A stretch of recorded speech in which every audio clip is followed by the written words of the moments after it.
Hi, everybody. I hope you all are staying safe and are staying healthy. And so today I'm going to be um, telling you some stories um, about Shavuot because, as we all know, Shavuot is very soon. And so today I'm going to be telling you some stories. So um, there's a lot of details and stories that go with Shavuot, and so one of the main parts of it is when the Jews got the Torah, and the Torah has specific instructions. It has um, laws and it has mitzvot that we have to keep, and so on Shavuot we got the Torah that has those laws in it, and so I'm just going to be telling you some um, stories and um, some thing, some facts that you might not have known. So starting with Megillah Ruth. So um, long ago there was a terrible famine in the land of Israel. Everyone was hungry, everyone except Elimelech, a wealthy and learned man from the city of Bethlehem, where the famine was happening, from the tribe of Yehudah. Elimelech was afraid that everyone would come and ask him for food, so he took his wife Naomi and his two sons and ran away to the land of Moab. So, um, as you can tell, there was a very terrible famine in Bethlehem, and everyone was starving except for Elimelech because he was a wealthy man and he had a lot of food. So people came to him and asked him for food, and he didn't want to give people food, so he ran away, which was not a good thing because you should be generous. So um, he said, "I will return when this famine is over," he thought, but he had done the wrong thing.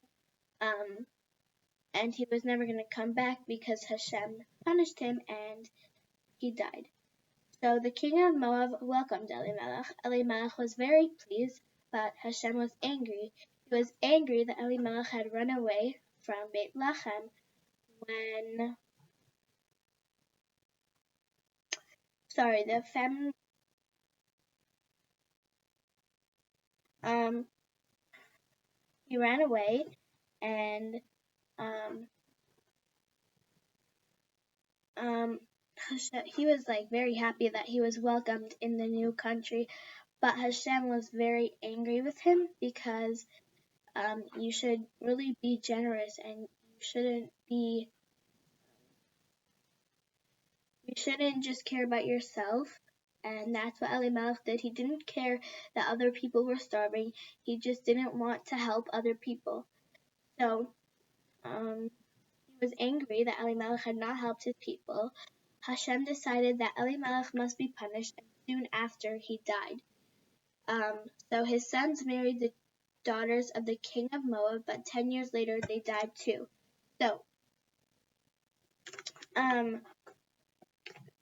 So, there were two sons. Their names were Machlon and Kilion, and they married. They were Ruth's sons. You'll hear about her in a minute. And they were Naomi's sons, and they married Ruth and Orpah, which were sisters-in-law. So they died, and then all of them, they didn't have a husband. So Ruth, Orpah, and Naomi, they didn't have anybody. They were all just alone, and So one day Naomi heard that the famine in the land of Israel was over. Naomi had never wanted to go to Moab. Now she thought, why should I stay here alone in a strange land? I will return home to Bethlehem.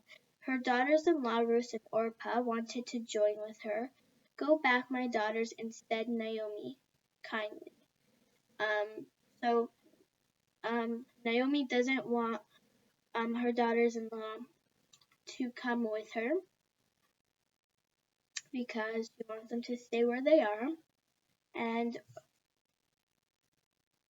she says, I'm old and poor, and she didn't know how she was gonna have food for them because she wasn't able to. She was just poor. She said, go back to your families. You'll find new husbands. I will return to Bethlehem alone. So she wanted to be alone, and she just wanted her daughters-in-law to have a better life because she knew that she wasn't going to be able to. And then Orpah cried and kissed Naomi goodbye, but Ruth would not leave. Wherever you go, I shall go, she promised. Your home shall be my home, your people shall be my people, your God is my God. And Ruth returned with Naomi. So Orpah, one of the daughters-in-law, just went away, and Ruth stayed with Naomi. And you could see a picture here of the king right here welcoming Elimelech, and over here Ruth was crying to Naomi and saying that she wasn't going to leave without her.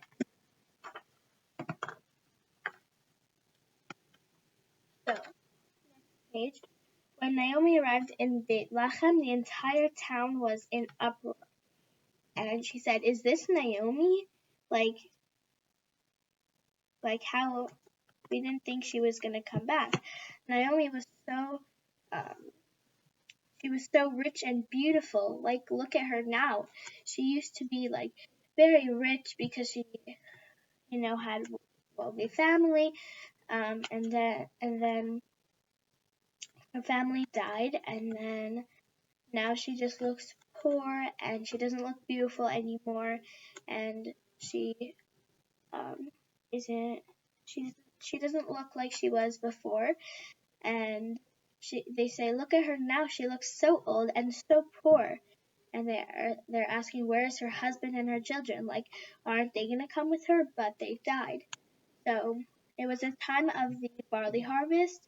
The fields were full of workers cutting and gathering the grain. So there was big fields, and there were people that were just like collecting all the wheat from the ground, as you can see here. And many they collected the stalks that the harvesters forgot to cut, and they picked up the grains that fell to the ground. The Torah calls these leket and shichacha, and says that they belong to the poor. So with leket, so if you're gathering a bundle of wheat and one piece of wheat falls, you're not allowed to pick it up. You have to leave it for the poor people. And shichacha is if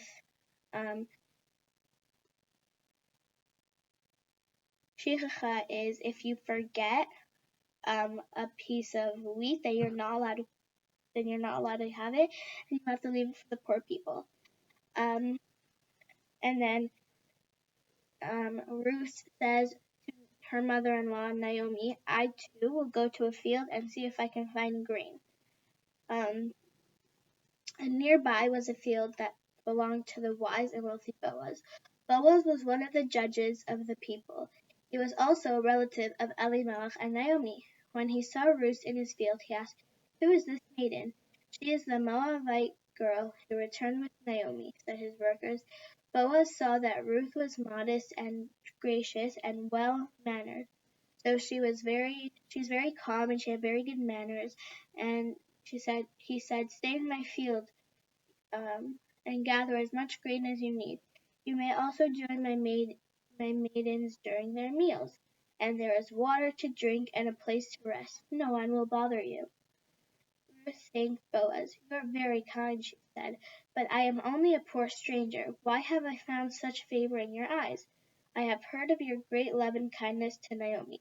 I have heard how you left your father's house and land to accept God's Torah and follow Naomi to the land of Israel. May the God of Israel, whom you have come to serve, repay you for your good kindness. Boaz did not forget Ruth and Naomi. He knew that he must help and take care for them too. Even though he was not a young man, he was very old, and even though Ruth was only a poor stranger from Moab, he married her. Naomi again had a home in Israel, so life was getting better, and Ruth would become a mistress of a wealthy and honored family. Eventually, the kings of the Jewish people would come from her children. So King David, or David HaMelech, came from Ruth. For Ruth and Boaz had a son named Obed. Obed became the father of Yishai, and Yishai became the father of David HaMelech. So there were three generations between Ruth and the king. So Ruth had a son named Obed. Obed had a son named Yishai, and Yishai was the father of David HaMelech. So that is the story of Ruth, and yeah.